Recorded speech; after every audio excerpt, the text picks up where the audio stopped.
प्रेम से बोलिए उमापति महादेव की जय। आदि शक्ति मैया भवानी की जय। श्री गणेश भगवान की जय। जितना गुरु भैया गुरु दीदी वीडियो का देख रहल बानी सभी के कुल परिवार की जय। देखी भैया दीदी एगो राजा के शिव कथा लेके आयल बानी। महादेव जी के साधना भक्ति प्रेम महादेव के महिमा देखी कैसे बा, के तरह से राजा के का विचार बा, का बुद्धि बा। देखी देव के देव महादेव सबकर बानी, सबकर दुख सुख सुने वाला बानी, सबकर कर्म के हाल जाने वाला बानी भैया दीदी। सब उपराजल सब महादेव के बनावल जितना पेड़ पौधा जीव जंतु धरती आकाश चांद तारा जितना भी बालो सब ब्रह्मा विष्णु महेश के बनावल बालो। हमनी के अपना मन से कुछ नहीं की सकत भैया दीदी, कुछ नहीं की बोल सकत, कुछ नहीं की उपरा सकत। जब तक महादेव के महिमा ना होई तब तक सोना छुअल जाई तो माटी हो जाई, महादेव के महिमा होई तो माटी छुअल जाई तो सोना हो जाई। देखी भैया दीदी एगो राजा रहलन, इतना अहंकारी रहलन, अपना राज में केहू के बात ना बुझस, केहू के ममता के ना समझस। जेकर भी बेटी बहन पतो उनका अच्छा लागे, उनका मन में पाप रहे, ओकरा के एक दिन खातिर बुला लेस, एक दिन बुला के अपना महल में रात बितावस और ओकरा बिहान भैला घरे पहुँचा देस। वो राजा एक तरह से रोज करस, लेकिन उनका डर के मारे कोई कुछ ना बोले भैया दीदी। जेकर बेटी बहन उनका पसंद आ जाए ओकरा के बुला ले। सतना ना पापी अत्याचारी रहले आ उनका डर के मारे कोई कुछ बोले ना, कोई कुछ कहे ना कि का कहल जाओ, कैसे हमनी के मुकाबला करे वाला बानी सना, तो हमनी के कैसे मुकाबला करी सन आ के तरह से उनका से बोली सन का करी सन। यही तरह से करत करत करत करत भैया दीदी देखी राजा अपना कर्तव्य के कारण का बन गईलन आ कैसे महादेव जी दंड दे दहनी आ कैसे महादेव जी ब्रह्मा विष्णु महेश परीक्षा लेहनी। तब देखी भैया दीदी राजा होखी चाहे रंग, सारा दुनिया के अपना कर्तव्य पर चले के बा, सही राह पर चले के बा। देखी इतना भारी कुंभ मेला लागल बा भैया दीदी, ओ जन आग लाग गइल बा, ओहू जन अन्याय कहीं ना कहीं होता। सब मीडिया लोग के चलते आदमी सब सुनता, न्यूज में सब देखता, यूट्यूब चैनल पर। काल भी रहे आज भी बा, लेकिन लोग सुधार में नहीं खे। भगवान के घर से सभे कोई आवेला तो कहेला हे प्रभु हम जातानी, हम रउआ के याद करें, हम धर्म पर चलम, हम नरक पर ना चलम, सभे साकार के आवेला। लेकिन यहाँ अइला के बाद सब कोई भुला जाला। देखी उ राजा एक तरह से करत करत करत करत बहुत दिन बीत गइल।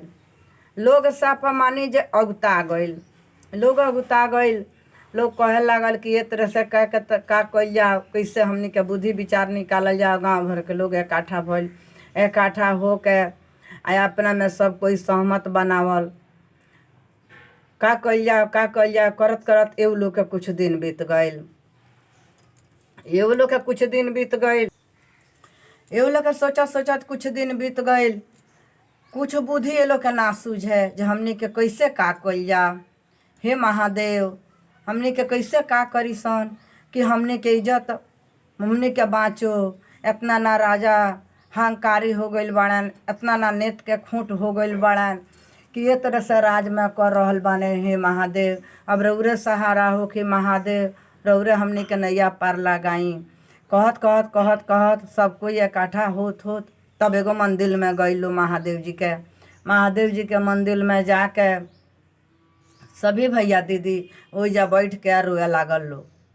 रोत महादेव जी से ये गुहार लगाओ लो कि हे महादेव हमनी के नैया पार लगाई, हमनी के बीच भव सागर में फंसल बानी सन, दलदल में फंसल बानी सन, हमनी के साथ बहुत अत्याचार हो रहल बा। हे महादेव रउआ सब देखतानी जानतानी, फिर भी हमनी के रउआ से कहतानी सन त महादेव हमनी के इज्जत लाज के बचाई आ हमनी के मान मर्यादा के बचाई। हे महादेव हमनी पर कोई नहीं खे। जब राजा ए तरह से हो गइल बाड़न तो हमनी के कौन दशा बा। हे महादेव दया करी, हमनी के बहुत रोअतानी सब, बहुत दुख झलतानी सब महादेव। बहुत हमनी के घर में बानी सन लागल उतराही उतराही करे। तब महादेव जी सुनतनी। वहाँ से कह के लो चल आइल अपना घर है रुगा के। कहलो अच्छा महादेव जी पार लगाएम, जैसे भी हुई तैसे महादेव जी पार लगाएम। वहाँ से आइल लो घर है। अब महादेव जी का करतनी कि महादेव जी अपन आसनी पर बैठल बानी। तो माता पार्वती कहतनी जे हे महादेव पूरा राज के लोग रोता, एक आदमी नहीं खैर रोवत, पूरा राज के लोग रोता। महादेव ये लोग पर हुआ दया करी, नजर करी महादेव, बड़ी रोता लो, पूरा राज के लोग बड़ी रो के रौरा मंदिर में से गइल बा। महादेव जल्दी एक नैया पार लगाई, वो लोग के लाज के बचाई महादेव, वो लोग पर दया करी महादेव। माता पार्वती विनती कर लगनी महादेव जी से। महादेव जी कहतानी जे पार्वती ठीक बा, चुपचाप रह, हमनी के सब नैया के पार लगा देतानी सन, जे जैसन करी ओकरा के जरूर दंड दियाई। महादेव जी गनी विष्णु भगवान के लगे। विष्णु भगवान के लगे जाके कहतनी कि हे विष्णु जी, हई राजा हेतरे अत्याचार कर रहल बड़ेन, पूरा राज के लोग रोता, कैसे का कइला। एक सूचना बहुत जरूरी बा, बहुत एक पार लगावल जरूरी बा, एक दंड देहल जरूरी बा। विष्णु भगवान कहतनी जे हे महादेव वर्मा जी के लगे चले के, वर्मा जी ने सब लिखी न, वर्मा जी के लगे चले के वर्मा जी से कहल जा। अब महादेव जी आ विष्णु भगवान वर्मा जी के लगे गईनी। जब वर्मा जी के लगे जातनी तब वर्मा जी से जब कहतनी कि हे वर्मा जी, हे राजा, हे देश के हे तरह से अत्याचार करता रहन, सारा लोग त्राही त्राही भइल बा, सारा लोग रोता, बहुत अहंकारी उ राजा बाड़े, बहुत अहंकारी उ राजा बाड़न, पूरा अपना राज के लोग के त्राही त्राही कदल बाड़न, बहुत अहंकार पाप में डूबल बाड़न, बहुत लोग रोता, सारा राज के लोग रोता। तो कैसे रौरा है लिख देले बानी।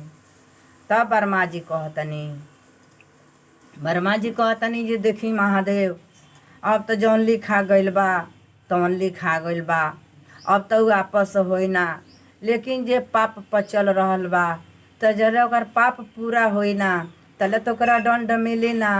ओकरा पाप रख के करे दी राजा के, ओकरा के दंड जरूर दियाई।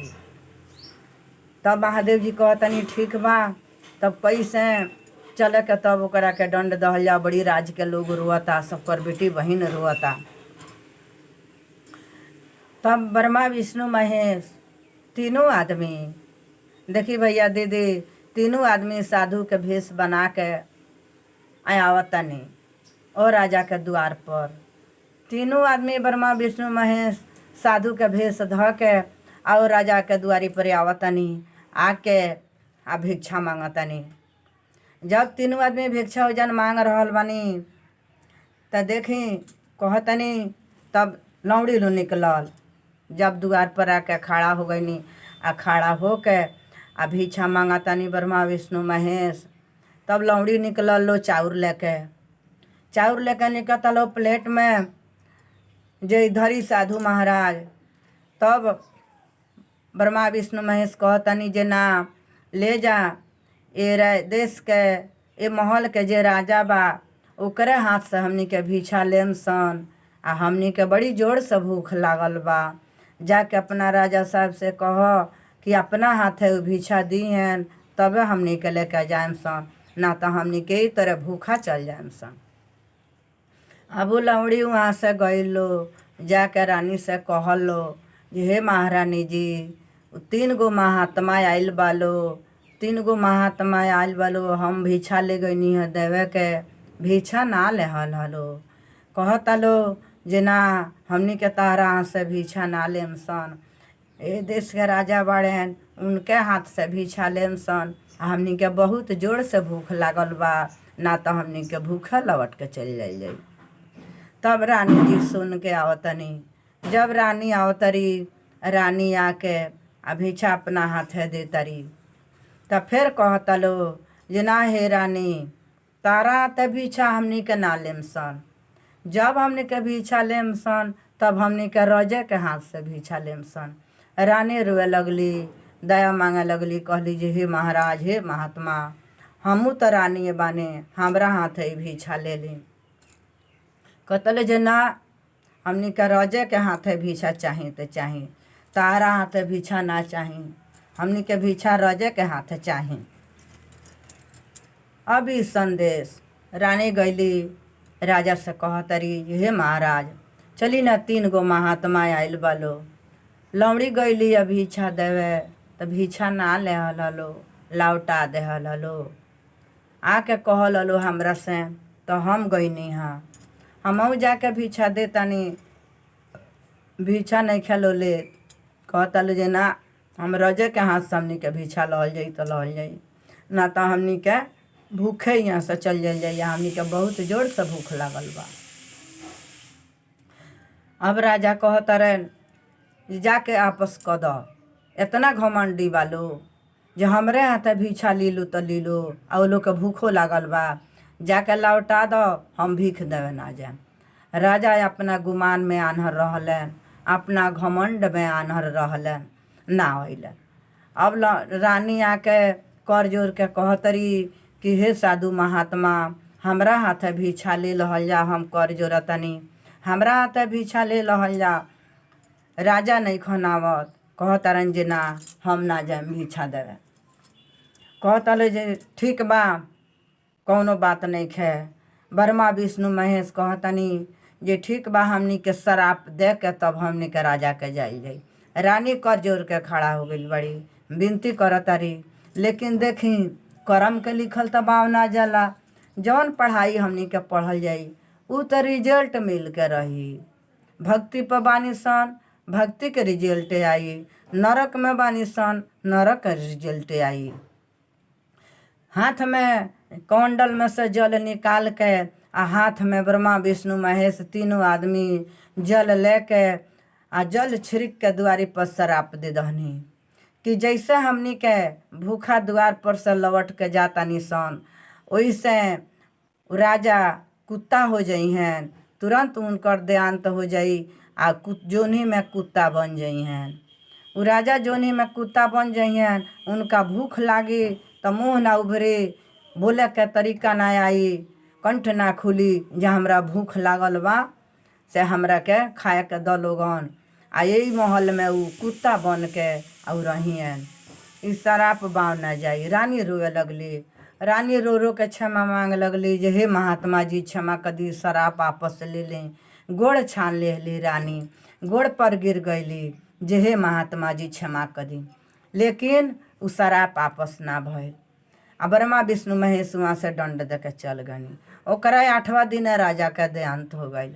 8वां दिन राजा के देहांत हो गई। देहांत हो के तो त्राही त्राही मच गई राजमहल में। आ लोग सब नगर के राज के लोग खुश हो गए कि पापी राजा मर गईले, पापी राजा मर गईले। पापी कह कह के लोग खुश हो गई, जब हमनी के बेटी बहन के इज्जत बाँच जाई। अब देखी मर के उनकर अंतिम संस्कार सब होखे लागल आ उ कुत्ता बन गईले। कुत्ता बन गईले, कुत्ता बन के आ वही महल में जाए लगले। वही महल में जाए लगलन, जाके रानी के आँचर धऽ लहलन। उनका तो आशीर्वाद दे दिल रहनी ल ब्रह्मा विष्णु महेश कि तोहरा सब ई बात मन पड़ी, तोहरा सारी बात मन पड़ी जो हम है तरह से राजा रानी हाँ, है तरह से हम करत रहनी हई, आ है तरह से ब्रह्मा के हमरा शराप मिल गल है। हमार बेटा हुआ नहीं, पत्नी हुए है, हमार भाई बंधु है, हमार लौड़ी है, हमार मैनेजर है, हमार राज है, सारा बात तारा मन पड़ी। अब कुत्ता बन गईलन, सारी बात इनका मन पड़े।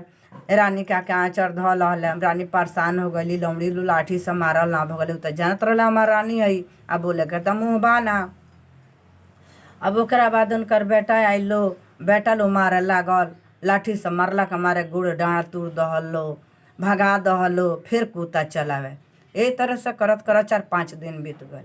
जब 4-5 दिन यही तरह से करत करत बीत गए, तब कहता लो जी पता ना इतना मार मारता निशान, तबो ही कुत्ता नहीं खे भागत। पता नहीं कौन कुत्ता है, कहाँ से आइल बा, जितना सजाए दे दो निशान तबो नहीं खे भागत। एगो भाई एगो से कहलन, एगो भाई एगो से कहलन, 4 भाई रहे लो। चारों भाई मिलकर आए करता लो जे भैया ई होई ना होई कौनो बात बा। हमनी के उपरेत ब्राह्मण के बुला के आ हमनी के पूछे के। उपरेत पंडित जी के बुलावल लो। उपरेत पंडित जी के बुला के तब पूछता लो, कहता लो जे हे पंडित जी हई देखी। पंडित जी पूछनी काहे खातिर बुलौला हलोगा राजकुंवर। आ त हे पंडित जी खातिर बुलौनी हसन कि हई कुत्ता के देखी जे मारला के मारे हमनी के डाँड़ा तोड़ दल बानी सन, गोड़ तोड़ दल बानी सन। आ जब न तब आके हमरा मम्मी के आँचर ध लेता। आ ये महल में से जाए के नाम नहीं खेले, कितनो परेशान बानी सन लेकिन भाग के चलावता। तनी देखी जब पंडित जी अपन पतरा खोलतानी देखतानी तो कहतानी पंडित जी अरे कुंवर ई तहार पापा जी हुएन, ई देश के राजा हुएन, ई महल के ई राजा हुएन, मर गइल बड़न त कुत्ता जोनी इनका मिलल बा। हे तरह से मर गइल हैं आ हे तरह से ई कुत्ता जोनी भइले हैं। ब्रह्मा विष्णु महेश आई रहनी भिक्षा मांगे आ भिक्षा ना दिले हैं, लौटवा दिले हैं। वही से ही शराप दे देनी है लो, तो वही से ही कुत्ता भइल बाड़न। अब देखी जब ये बात के जानकारी हो गई तो कहल लो जे अच्छा हमनी के कैसे मानी सन। अरे वह बताई हमनी के कैसे मानी सन जे हमार पापा जी हई कुत्ता बनल बानी। आ तब जेंग कह लोगन ओंग हम माने के तैयार बानी। हमरा तो लौकत है जे सब लिखल बा। आ तो एगो बात बा, राजा के बेटा बताओ लो कि एगो बात पर हमनी के माने सन। रौरा यह बात बोली इनका से जे तू राजा हुआ तो जाके अपना गद्दी पर बैठ। अगर ई कुत्ता जाके हमारे पापा जी के गद्दी खाली बा दे, अगर ई जाके गद्दी पर बैठ जाइ हैं तो हमनी के जानल जाइए हमारे पापा जी हैं। तब कहले पंडित जी ये ठीक बा। तब पंडित जी उपरेत कहता रहन जे हे राजा साहब रउआ तो जोनी बन गइल बानी कुत्ता के, ई लोग समझत नहीं खे। तो रउआ सब सुनतानी सब देखतही बानी, तो रउआ अपना गद्दी पर जाके बैठ जाई कि लोग के मन के विश्वास पूरा हो जाए। तुरंत कुत्ता जाके गद्दी पर बैठ गई। जब गद्दी पर बैठ गई तब ये लोग के विश्वास हो गई। अब अपना पापा के मान लहल लो आ मान के अपन आदर भाव करे लो, महल में रखे लो। तो देखी भैया दीदी ए तरह से गलती ना करें। अपना चैनल पर ई कथा सब डालतनी, महादेव जी के दया देखी, महिमा देखी। अपना मन में भैया दीदी सच्चा प्यार गुरु से करना, दुनिया का भय से कभी न डरना। कोई बुढ़ापा के अपना से बाप बराबर समझे के चाहिए, कोई बराबरी में धर्म के भाई बहन समझे के चाहिए। जे उम्र से कम बा ओकरा के बाल बच्चा समझे के चाहिए, बेटी पुतोह समझे के चाहिए। अब अपन बानी के रखतनी भैया दीदी। उ राजा पाप कैलन सजा मिलल जे कि हमनी के भैया दीदी सही राह पर चलल जा, जे महादेव के चरण में हमनी के शरण मिले, भवसागर से नैया हमनी के पार हो जाए। सभी भैया प्रेम महादेव जी के चरण में गोड़ लगातानी, आदि शक्ति मैया पार्वती के चरणों में गोड़ लगातानी। मेरे चैनल पर जितना भैया दीदी वीडियो का देख रहा बानी सबका चरण में गोड़ लगातानी। महादेव गुरु दया करीजिए भैया दीदी, चर्चा के कथा के सुने, सबका भूल चूक के क्षमा करें, सबकर नैया के पार लगाएं। प्रेम से बोलिए हर हर महादेव।